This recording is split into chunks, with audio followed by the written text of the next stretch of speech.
Welcome to NC Political Tea, the show where North Carolina's political scene gets served piping hot, grassroots style. We're here to shake up the status quo with unapologetically conservative takes and a whole lot of Southern charm. From the halls of Congress to under the dome, we're exposing the deals, the drama, and the dirt that the mainstream media won't touch. Who's fighting for your freedom? Who's selling out to the woke mob? And who's about to get roasted? No fluff, no filters, and absolutely no time for spineless politics. Just bold Republican commentary, sharp analysis, and enough sass to make the left squirm. So grab your sweet tea or something stronger, and let's dive into the hottest headlines and juiciest scandals rocking the Tar Heel state. This is NC Political Tea, where the truth always gets served.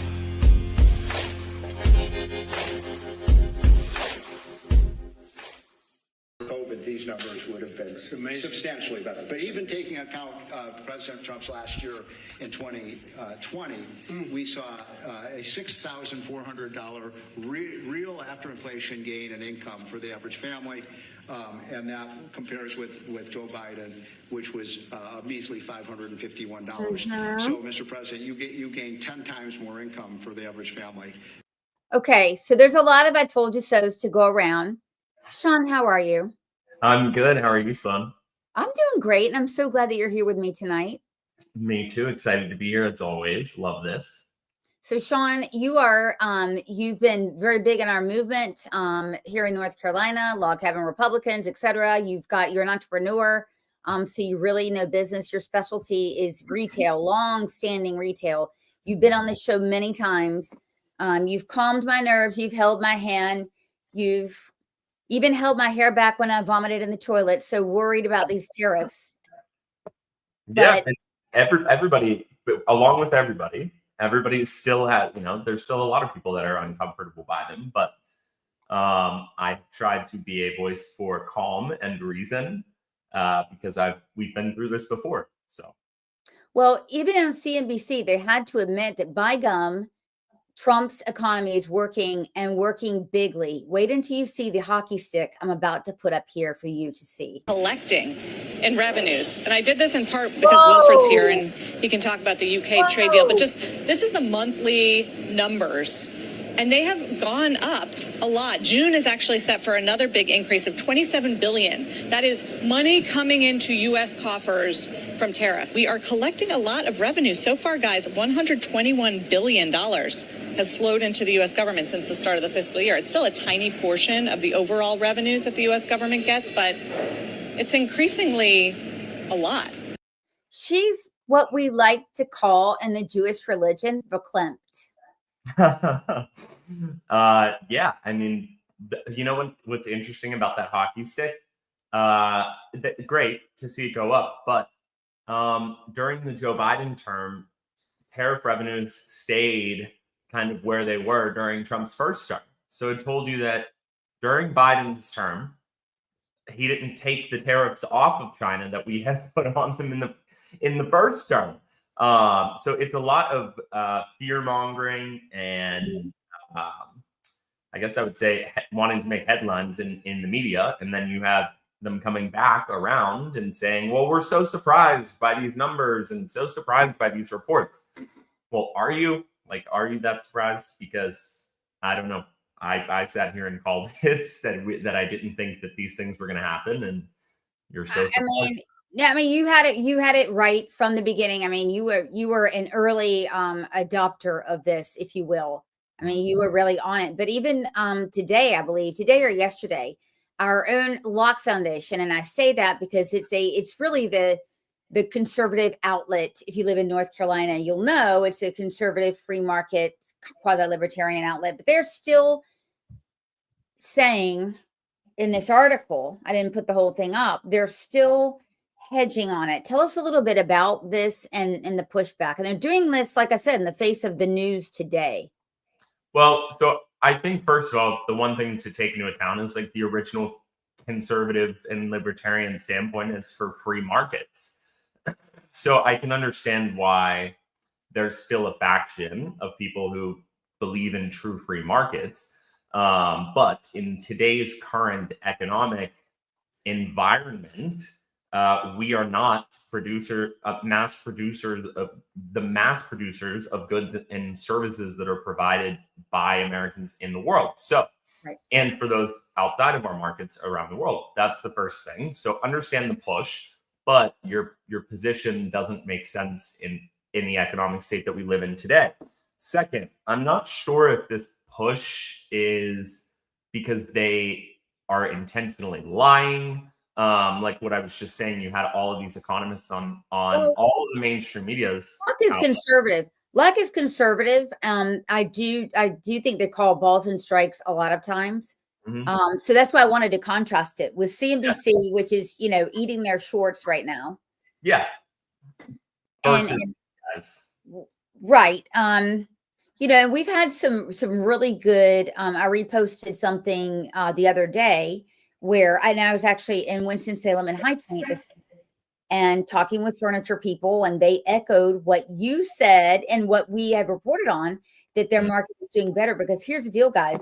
If they're saying, okay, I can get a part for furniture, let's just say for $9 in China, but I'm going to have to pay tariffs on that to bring it back in, or I can manufacture it here for $9. They're going to manufacture it here for $9. Pharma as well. I Mhm. have talked to many in the industry over the last couple of days. Pharma is the same thing. They're like, well, we could do business as usual and import these things, or we can find a way to manufacture it here or go to a manufacturer already here. Yeah. So I think, this is such a challenging argument to make, because we can make it under a microscope and give small examples, but really, I think at the end of the day, and what is important to note is, I don't think, for example, the article that you were just referencing, I read it. I think their position makes sense, but only if you look at it through the traditional lens of how things have worked in this one way in the past. And I just don't think that economics is an algebra formula that way. There are too many moving pieces, and it's more of an art than it is a math.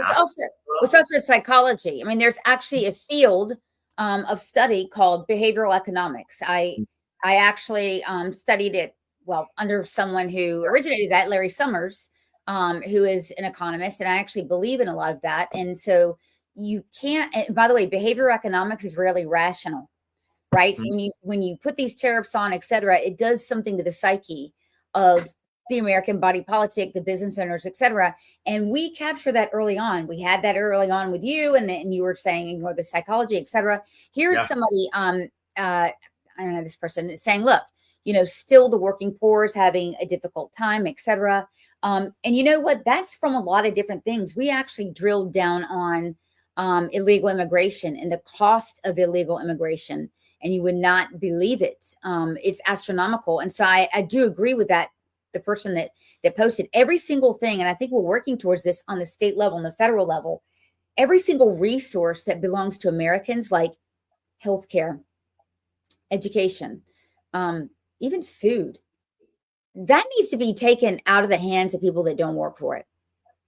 Yeah, I mean, it's supply and demand, right? So yeah, I think that when we bring 30 million people in that weren't supposed to be here, I think, and when you have people who are taking advantage of the system, that even those that are here, it's going to put a strain on resources. So on top of illegal immigration, you also have housing too. But I think that some of that starts to get addressed when you say, if you want to be if you need EBT and SNAP benefits, that's great. We're here to help you. That's why the program exists. But we're going to make sure that it's only being used the right way. So we're getting rid of some of these shops in New York City, for example, that had illegal EBT machines, and they were you could use EBT to buy anything that you wanted. Even marijuana. Yeah, even drugs and getting your nails done. So some of this stuff being addressed relieves the pressure on the system, reduces demand, drives up supply, and kind of alleviates quality. Also, when we talk about healthcare, we drilled down on this on Tuesday. when you've got a shortage of providers and you've got hospitals closing, it makes good sense to first of all say that if you're illegal, you're not getting those benefits. And if you're not working, okay, you're well, no kids, single, not working, sitting on your ass playing Call of Duty, you're going to have to pay for your own health care. In fact, that's really the impetus for a lot of people to get jobs is that, ooh, I lost my health care. I'm going to find another job. But in North Carolina, 670,000 now, 670,000 working well, younger people have been put on the roll. So yeah, between that and illegal aliens being on there, it is causing a strain. But anyway, so tell me about, I'm going to play this. Trump is talking about semiconductors and Apple. Let me put this up and then I want you to respond. This is huge news over the last couple of days. Well, we're going to be put. Whoops. Okay. Sorry. I have to make at least one mistake just to show that I'm not AI. Ready. Large tariff on chips and semiconductors. But the good news for companies like Apple is if you're building in the United States or have committed to build, without question committed to build in the United States, there will be no charge. In other words, we're not going to be charging. So a lot of countries, a lot of companies are leaving various other places and they're coming to the United States. So in other words, we'll be putting a tariff on of approximately 100% on chips and semiconductors. But if you're building in the United States of America, there's no charge, even though you're building and you're not producing yet in terms of the big numbers of jobs and all of the things that you're building.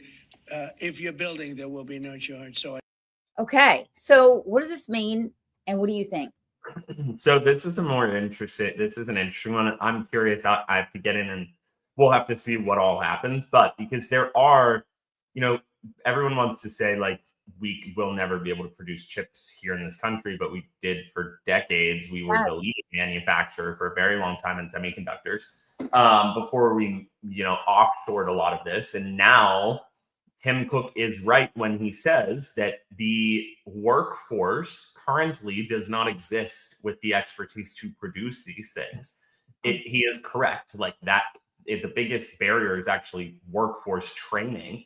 But that's something that can be done, and we had initiatives to train and bring back chips manufacturing into the United States. Fine, that's great. But what Apple's doing is they actually said, well, what we will do, the first thing that we're going to do, we're going to invest $700 billion or $600 billion into the United States, and they're going to do that. And then even came out and said 100%. Even the goods that are sold in China and India and Russia, all over the world, every iPhone and Apple Watch, the glass will be made here in America. So what we can do, we're going to bring back to the United States right now.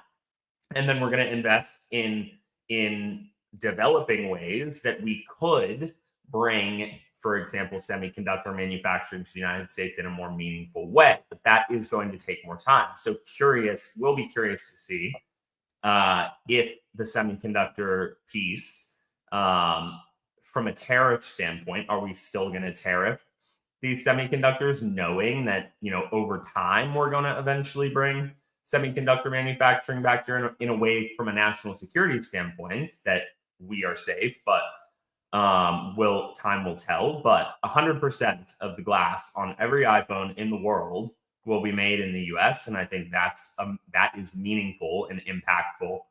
Well, yeah, because look, if we do not have jobs in this country that are AI proof, we are screwed, right? Mm-hmm. So we were a service economy for quite a long time. And that's, consulting, things like that can very definitely be replaced by AI. So I think there's a lot of strategy in this. And when we get to the interview, we had an interview that I'm going to play up in a few minutes. I want to get your opinion with NC Labor Commissioner Luke Farley. We talked about that, but I think the types of jobs he's bringing in is really important because you can't make a semiconductor out of AI. At least I don't think you can. So no. And to the same point though, like this is the same, these are actually, a lot of these are the same arguments that we had about automation and how, automation was going to destroy the blue collar job and this, that, and the other. And the facts are, it just isn't. Like AI, it isn't going to at this point come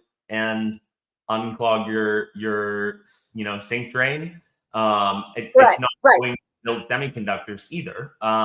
So I think that automation and AI will advance these things, but to replace the jobs, and will it change the workforce? Yes, but Okay. I don't think that it's going to replace these particular jobs.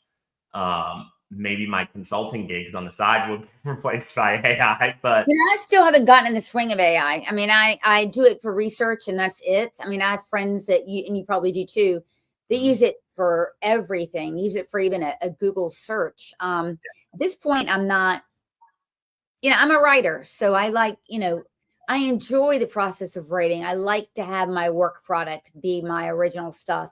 So for me, it's not as common, but people are talking about it, making healthcare decisions, et cetera. Yeah. And doctors and nurses. I shudder to think that doctors and nurses are relying on this. I have to say,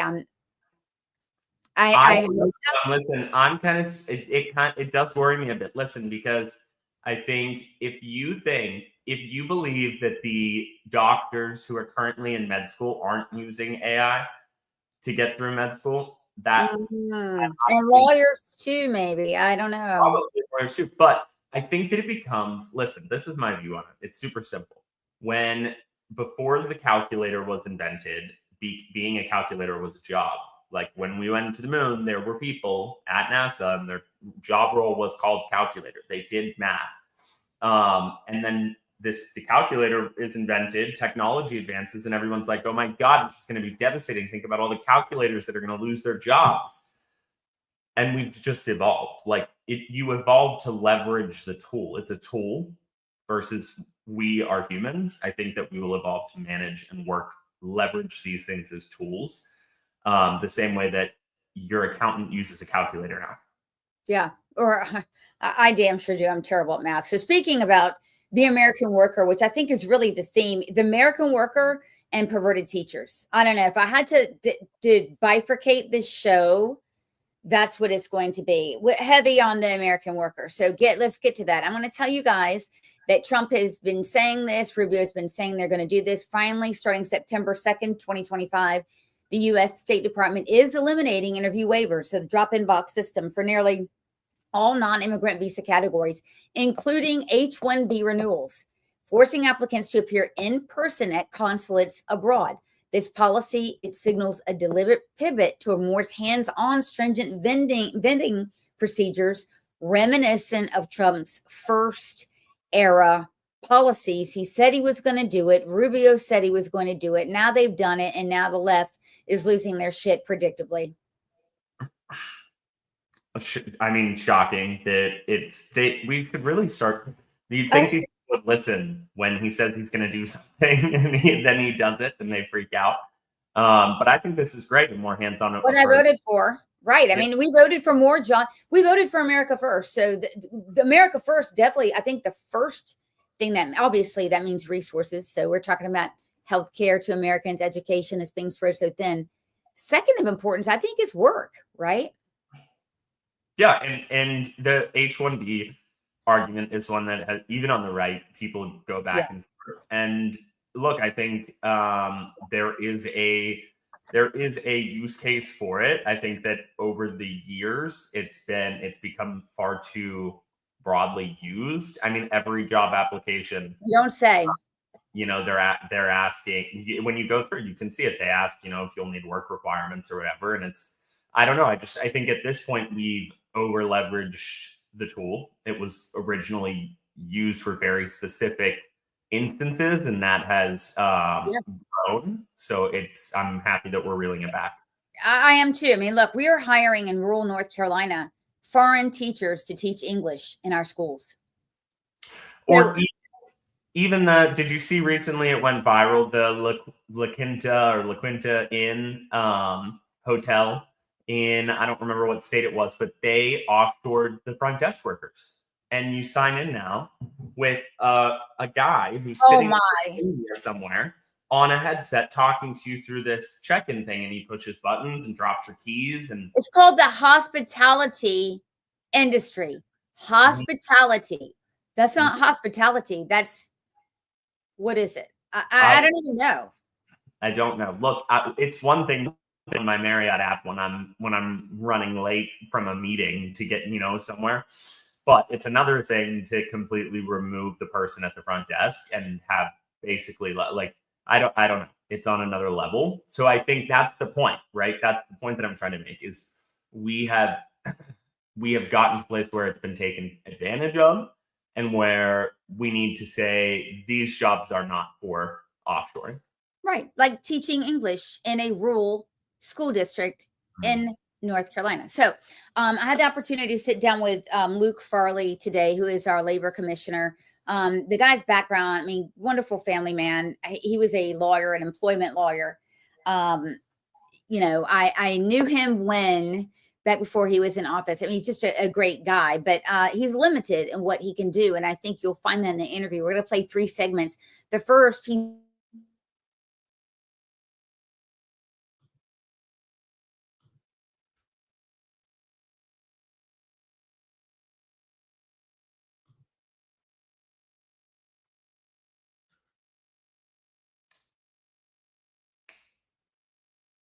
Did we lose Sloan?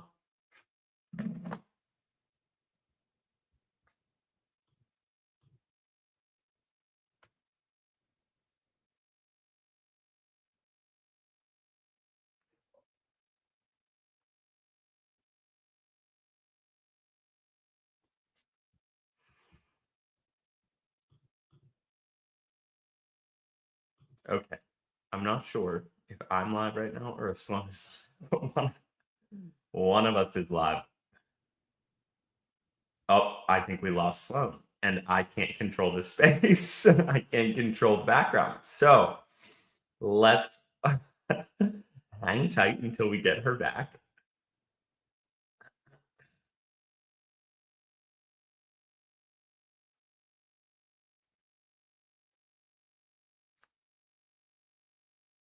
Hold tight, everybody.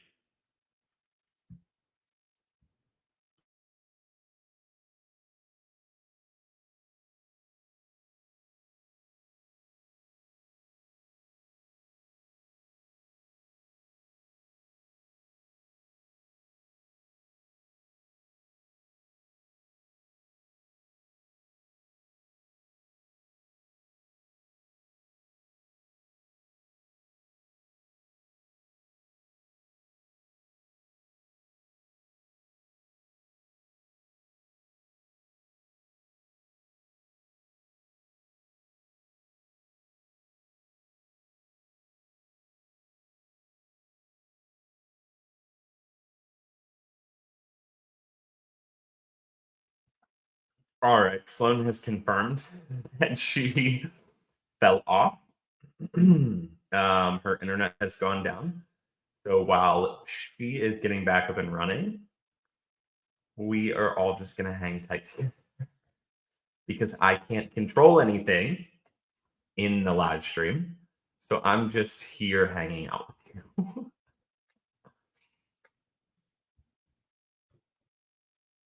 I don't think that this has ever happened before on any stream that I've done where the hosts, when the host falls, usually the entire stream falls, but somehow we are still up and running.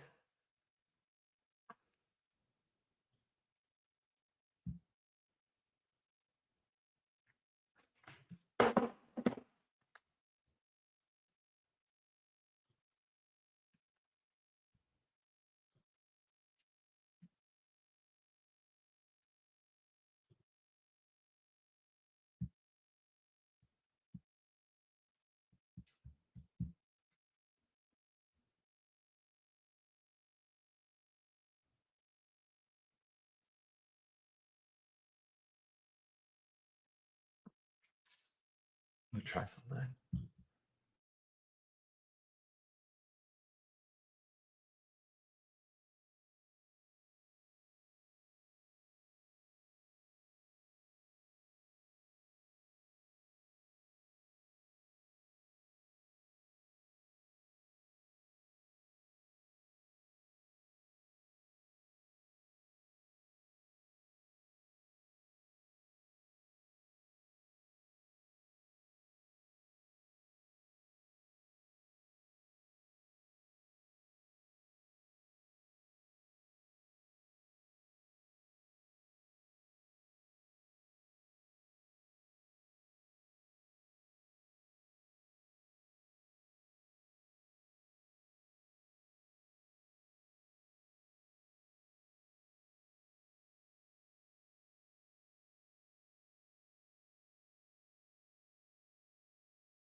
last year 2.5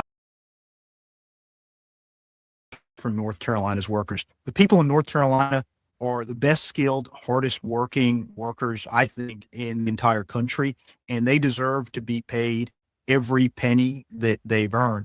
And unfortunately, you've got some dishonest, unscrupulous, bad apples out there who don't oftentimes pay. Either, you're leaving and they withhold your final paycheck, or they deduct things from that paycheck that they shouldn't have.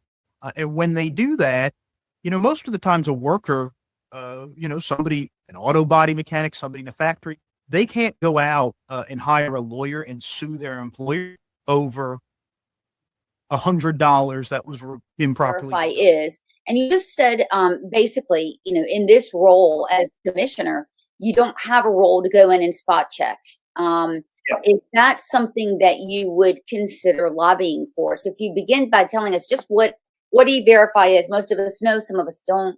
Yeah, so let's start with E-Verify. So E-Verify comes from a federal law that establishes a database that allows you to check the employment eligibility of somebody who's applying to come work for your business. And so when the law was first passed, it applied to the federal government and federal contractors. Federal government and federal contractors, when they're hiring people, had to run the names of prospective employees through this database to determine whether they were in this country legally and eligible to work in this country. Then, a little over 10 years ago, the North Carolina legislature, along with a lot of other states, passed a state E-Verify law, which said that private employers in North Carolina must E-Verify people applying for jobs with them. And so it basically takes this federal database and requires private employers in North Carolina to use this database to check the employment eligibility of their employees. Without oversight, without state oversight. So it's a state law. To understand this correctly, a state law with no oversight. Is that right? I wouldn't say, yeah. So there is oversight. The oversight is the Department of Labor, but what we don't have is the ability to do, say, random compliance inspections. Okay. There's oversight. If there's a citizen who has, so Sean, right there. By the way, we lost you guys. I apologize for having bad storms here in North Carolina, and we lost you. I lost internet. It happens. So, and now I can't hear you. So everything's going. I got you. So what the commissioner was saying, first of all, he started off by saying that they recovered in his office $25 million in wages that workers lost. So that's great. But I'm also digging into this. So it looks like E-Verify is a federal system. North Carolina passes state law. He can't spot check. Mm-hmm. That's the problem. Listen to what he says. This is going to really make sense why we're going to have to change the law. Listen to this. Reasonable evidence that an employer is not using the E-Verify system the way they're required to by law, they can bring us that complaint and we will investigate it. What we don't have the right to do under the law as it exists now is to say, listen, we're going to do a random sampling of 500 employers in this state, and we're going to check to see that they have used E-Verify. We don't have the right under the law to do that, but it would be helpful if we did. You see what's going on here? So, and he goes on to say that he's gotten maybe a year, 3 E-Verify complaints. So I think you and I would agree, and the rest of Americans would agree, if you would stop providing jobs, you're not going to have the problem with illegal immigration. And the way you do that is crack down on E-Verify. So he's saying that right now, what's the point of the state law if you're, and by the way, he says basically what you need, Commissioner Farley said, is the level of information, Sean, is incredible. You can't just hear somebody next to you say, hey, I'm from Mexico, blah, blah, I'm living here illegally. You have to have HR level data. So you're talking about somebody from within a company has to report the company. Yeah. What's the point of the law? Well, and I think E-Verify in and of itself is problematic. So there's tons of issues with E-Verify that we could go into, but that we won't. But I think that the problem is we need to work within a system a federal system, a federalized kind of law that comes down, right? But no one says, okay, you have to do this, but we have no way. And he mentioned, right, like the oversight is the Department of Labor, but that's not really oversight. And That's right. the system itself has problems. So I think that, but we're kind of stuck, right? Because we have to work within the system. No, actually, we're not. We're not. Let me play this on, and maybe this will make sense, because one of the roles that Commissioner Frawley has is that of an advocate, that of a lobbyist. So he can lobby. You've seen what Dave Bolak has done, and we're going to get to that in a few minutes with the DMV. What he has the ability to do is to go to the General Assembly like Dave did and say, hey, this office, I'm leading it, needs more responsibility. Yep. Right. And that's one of the things I think that can really help. So let's check this out. Because I can tell you, most citizens, just by comparison, the number of wage and hour complaints far eclipses the number of E-Verify complaints we get. Our hands are kind of tied right now. We work with what the public gives us. And a lot of times it's hard to have the information you need to make a complaint. I mean, the kind of information that allows us to investigate a complaint, most people don't even have access to the kind of information you would need. Okay. And so what I'm saying is, what's the point of making a state law? Why do you even need a state law? I mean, and he said, look, if we could target 500 employers, et cetera, I bet you by damn, if people knew that they would be checked up on at the state level, waiting for the feds is like waiting for a unicorn. That's what most people think. Yep. But if we could do that, then we could get rid of it. And I'm not talking about farm work. I want to be very clear to our listeners. I'm talking about IT, healthcare jobs, things like that, hotels, whatever. Those kind of things where they're high skilled and people are sitting on their ass. They can't get a job and they're in debt $50,000 from their college. Well, I think that's I think the workaround is kind of what you're describing, right? So if we have to work within E-Verify, federally speaking, if right now the oversight, quote unquote, the oversight is the Department of Labor, and like you said, no one is really worried about the federal government stepping in on these things, then if we give the authority to the state and you're being told, well, the state, you're kind of going to, as an employer, double, triple check that you're working within all of the lines of, you know what I mean? So I do think, to your point, while we still have to work with any Verify, the short-term solution is let's give the power that we need to the state to audit the way that we need to.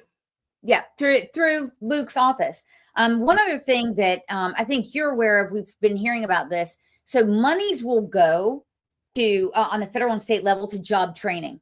And what ends up happening is people end up with that money training their own replacements to come in and to take jobs. And so I asked the commissioner if he'd be willing to lobby and make sure that doesn't happen. Here's what he said. People too, because the system doesn't work if you kind of pick and choose who you're going to E-Verify. Oh, yeah. So you can imagine even a situation where there's an employer. And I'm sure you've probably heard this as well, is this trend where companies are laying off American workers. They're qualified, they're local, they're part of the fabric of the community. And they turn around and they hire HB1 visa labor at a fraction of the cost, especially in fields like IT, healthcare tech, education, logistics, and it's hard to judge. Probably retail and pharma too, right, Sean? Yeah, I would assume in retail also. Okay. Justify that when we've got excellent workers here in North Carolina. Now, I know your office does not control immigration. We've gotten into that.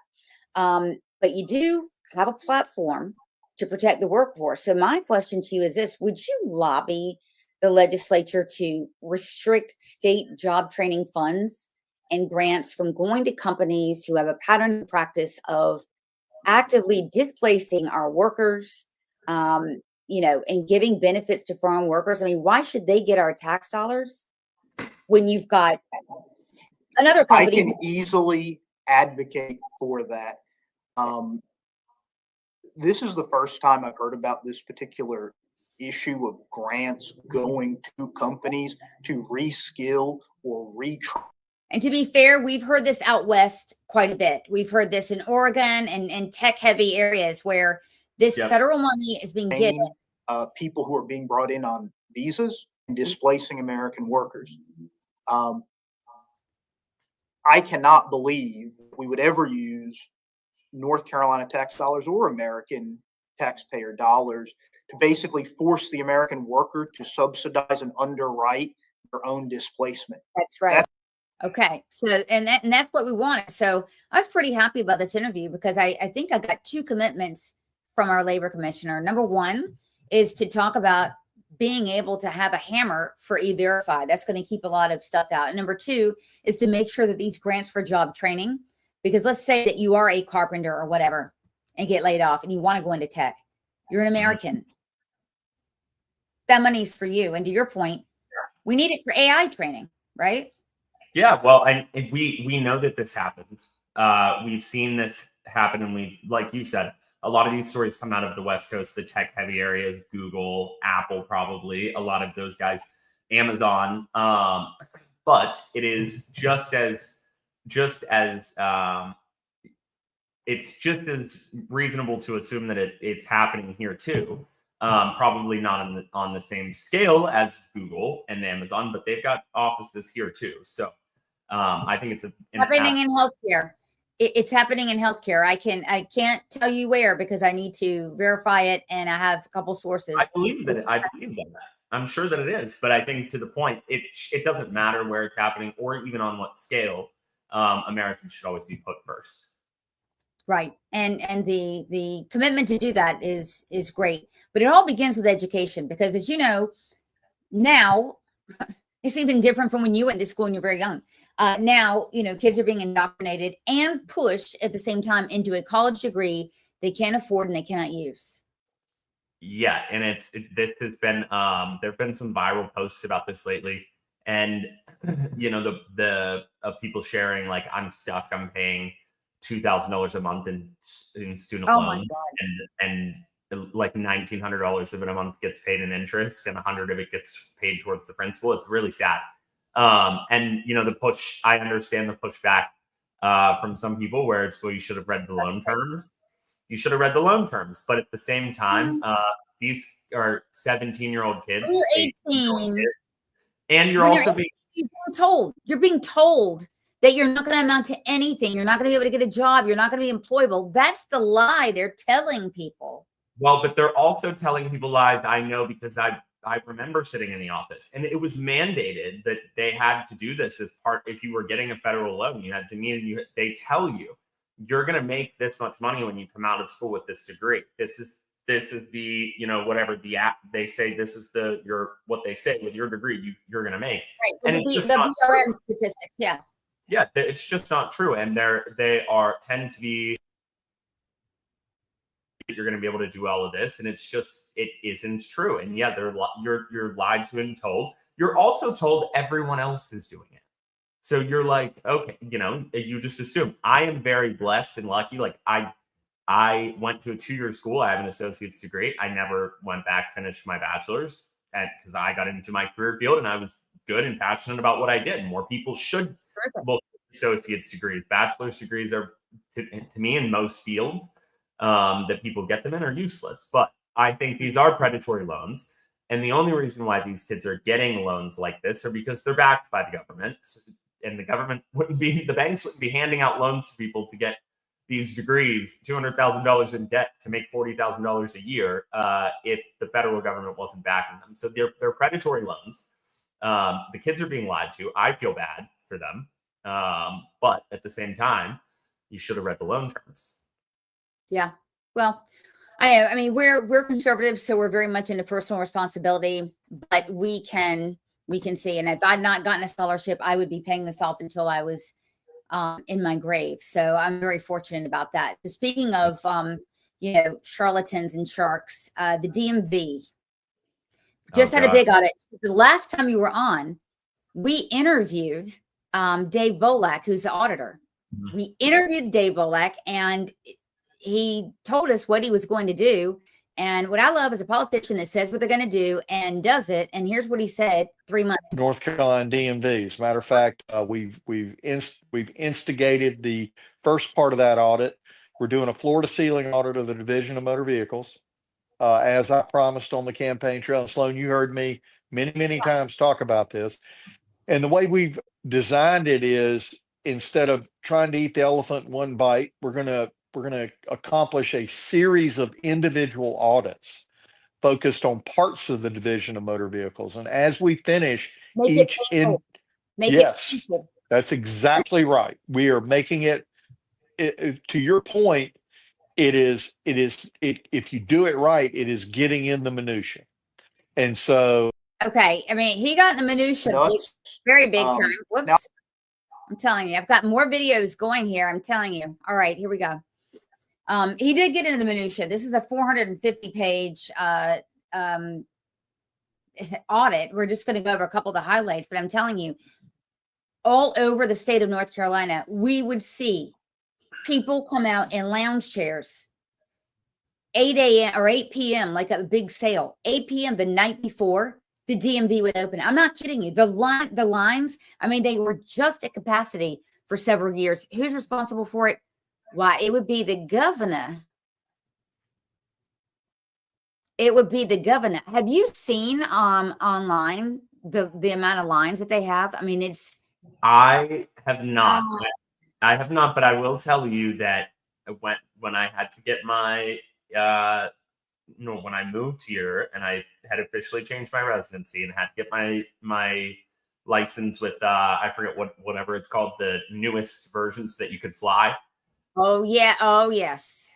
My last DMV experience was not a fun one, and I was out in a rural area. Like, I wasn't in Charlotte. I was out in a rural area, and I'll tell you too. Like, my barbershop is right next to just a DMV like outpost that's for like the license plates, and it is in line out the door every single time. Oh yeah. Oh yeah. And I see people literally, I mean, with an RV. And some of the pictures have been shared online are absolutely insane. And so the audit came out, and Dave, true to form, he made it painful, just like he told us that he would. And here is what he found. First of all, the DOT, Department of Transportation.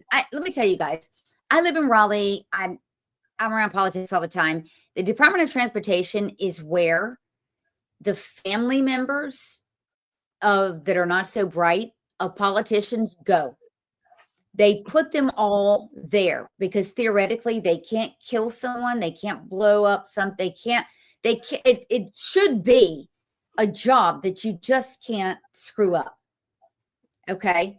But check this out. The DMV generates 30% of the entire revenue for the DOT and gets 3% of the expenditures. So this is the largest customer facing unit, and that's the proportion they're getting. So they're not getting enough for operations. Secondly, wait times were massively underreported and misleading. So you would hear on the news, I mean, constantly drumbeat, 2-hour wait, 3-hour wait, etc. Here's what it was: 75-minute wait. I think that's okay. Spends 2.5 hours at DMV offices. That makes sense. Get this, 160 examiner positions vacant with daily staffing as low as 62%, poor planning, lack of budget, etc. Okay, and here are the fixes. I like this. Make it an independent agency, and guess who is flummoxed? Why, it's the Democrat governor. He still wants control, because I guarantee you, if they make another division as DMV, who's going to control it? Have to be the governor. So you think if they make it an independent agency that the governor would have more control? No, the governor had less control because the DOT is controlled now by the governor via appointments, right? So he's appointing some bubbas that are just not getting the job done. So this is what's going to happen. Give it control over its own budget. So that 30% that comes in, let them all have it. Another one. This is good. Launch a real performance dashboard. That just like when you're going to the emergency room. Yeah. If I can see Okay, this office has room for 50 walk-ins, and here's wait time. Modern with customer experience. You're going to partner with what's existing. In other words, truly turn it into something that's consumer driven. Yeah. Which I think I actually love that idea. I think, the government doesn't do a good job in general at interacting with rules. Yeah. So I think, you have to get, I know this from being, in corporate America and a Fortune, 40 corporation, that my job is to make sure that the guest experience is good. So I love the idea of, and if they're getting 3% of expenditures versus bringing in 30% of revenue, so they're going to have more than enough to fund themselves. It sounds like, so give it to them. I love the idea. Yeah, I mean, how do you survive on just a paltry amount? It just doesn't make any sense. And it does explain everything, does it not? I mean, it explains why. I cynically thought that folks at the DMV might be, union workers, if you will, phoning it in, but that's not the case. But anyway, I did promise you guys that we were going to talk about Teacher of the Year scandal. And indeed we are. But before I lead up to that, I want you to know that today, this is so ironic. Today, the BLM influenced superintendent and the Democrat Board of Education, that's who we have here. They had a big meeting and a big to-do. They launched their 5-year plan, Sean. They're going to make North Carolina schools the best in the nation by 2030. That's right, number 1 in 5 years. It's number 38 now. We're going to number 1. Now, on paper, it sounds impressive. They've laid out 9 shiny performance goals, things like high ACT scores, more kids passing AP exams, boosting reading scores. They're setting these annual benchmarks, and they've got 4 or 5 linchpins, okay, that is going to get them. Get this. I just want you to keep this in mind in light of what I'm about to tell you. One of their key benchmarks is to revere all teachers. This is what Mo Green ran on. Today, we find out about this guy, this teacher. Okay. Shall we revere Jesse Casino, high school teacher in Elizabeth City, charged with multiple counts of second-degree exploitation of minors? According to police, this teacher, we should revere, by the way, had several videos showing children from ages 11 to 14 engaged in the worst things imaginable in his home. Now, Casino was recently congratulated for being named Teacher of the Year at Northeastern High School for the current school year. So school administrators revered him. Think about that. The Marxist running the education system in North Carolina wants to be best in the nation. Start with basic decency. By the way, this is by no means a one-off. We're finding this. In fact, last year, there were 60 teachers awaiting adjudication for sexual relations with children. Yeah. Revere all teachers. Yeah, I mean, that's disgusting. I think this is obviously a problem, not just in education, it's a problem across the board. But if anything, what I think that this does is it speaks to the fact that the larger that the system gets, the easier that it is for it to be exploited. This is why I think we shouldn't be consolidating school districts. The consolidation of school districts across this country in the last 10, 15, 20 years is scary. It's smaller systems work better, but I definitely don't think that this guy should be revered. This is disgusting. No. Sad. But think about that. You cannot preach, obviously, excellent without protecting predators. I mean, by the way, the news of this came out 4 days ago. This Mo Green never, in fact, none of the teachers ever talk about the pedophilia problem we have. The North Carolina public school system pushed this guy, and they're pushing the public to revere all teachers. In other words, do what you're told, revere all teachers. It doesn't matter if they're pedophiles or not. That is dangerous. That is bullshit. That is horrendous. And we're not going to revere all teachers. We're going to trust but verify. In fact, a really appropriate question would be, what are you going to do for us? Well, I think that this is a principle of mine, is when I hear the word all in a political message, I pause and I ask questions. So it's the believe all women story, push that they can push. So this is and the what same. is the woman? Yeah, we can't identify that, right? So it's funny how that was the message that they were sending, and now it's changed. But it's still believe all women. It's just also believe all trans women that are women, but we can't define it. But anyways, one way or another, I think that's your right to be questioning or to hazardous of this, because obviously this ends badly. Well, this is the government, right? This is another government division. We've talked about 3. We talked about 4 tonight, right? Department of Labor, Department of Transportation, which is ripping us off, the DMV, and this one. The difference is, I'm going to end this tonight with this. Department of Labor is reforming itself, right? A Republican is in office and forcing reforms on the DMV. The others are led by Democrats. Mm-hmm. You're seeing the difference between customer service, America first, that is the Republican agenda, and you're seeing the shut up and take what we give you, whether it's 3 hours at the DMV or predators in your classroom. We're the government, and you're going to have to take what we give you. I guess my question is, what can be done? I don't actually know this because I don't have kids and haven't been up to, but what does school choice in North Carolina look like? And is that something that we can get through the legislature?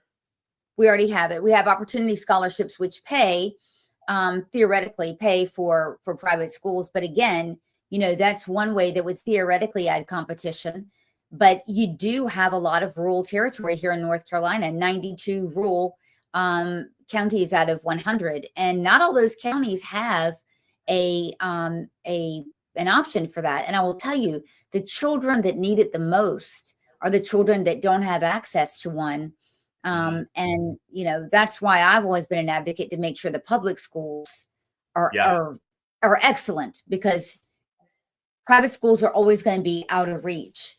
For this guy, this jerk, to get up there and say, we're going to make our schools the best, etc., and ignore a revered teacher of the year being accused of this level of crime is, it tells you that he wants to ignore that. This can't be ignored.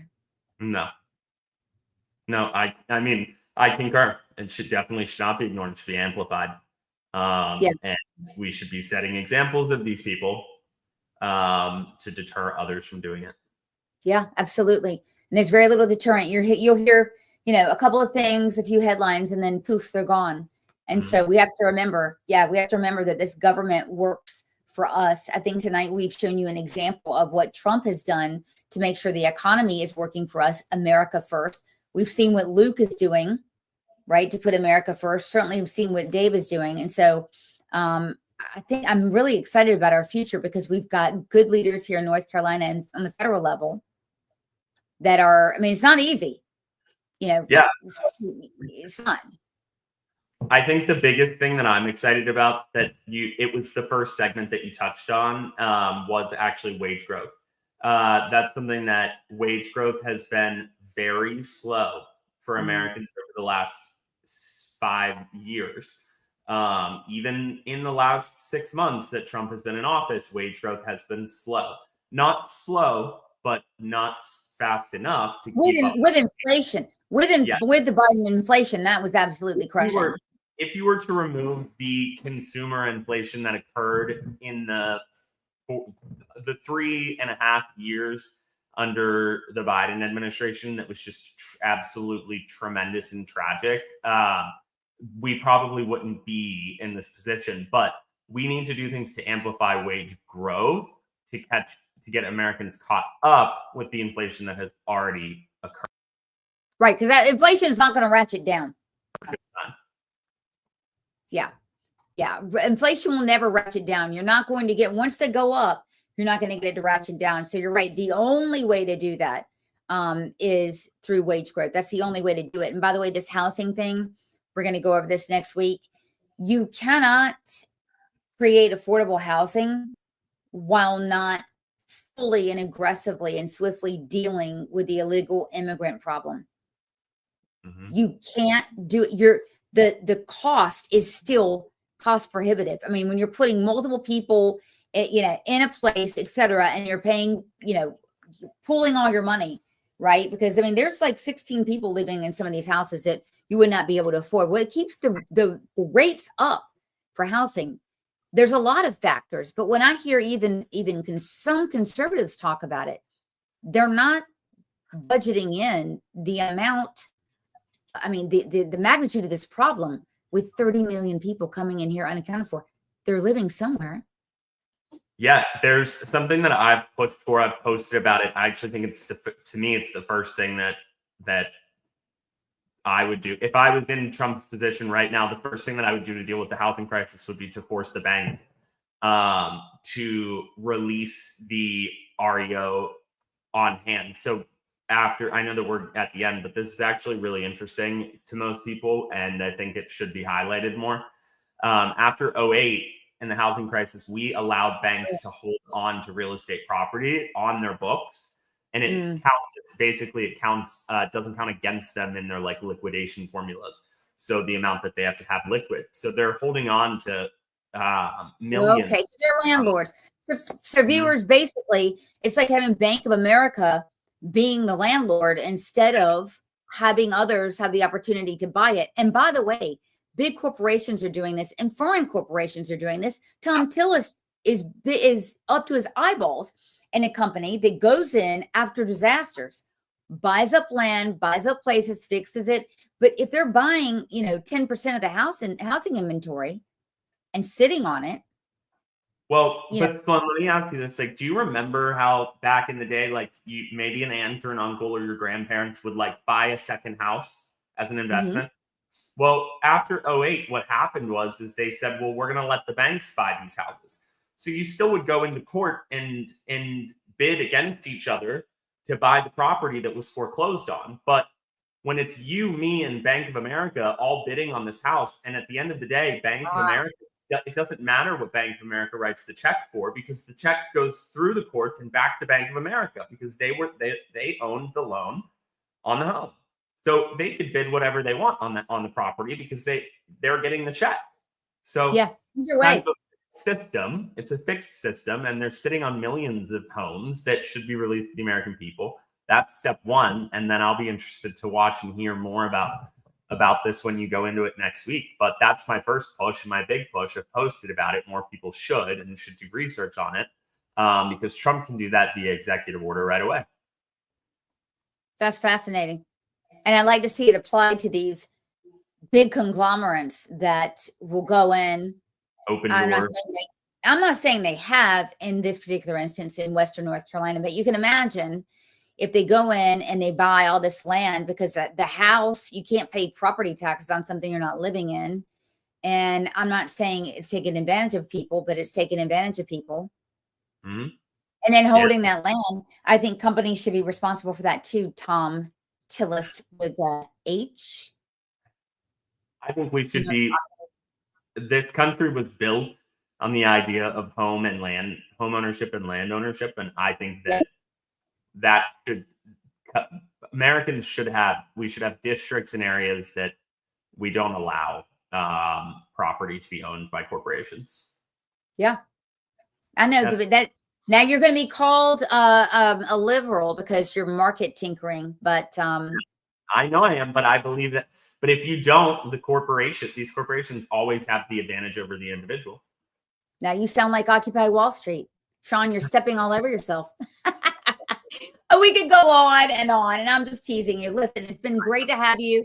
Margot had to take a little vacation, and we'll be back on Tuesday.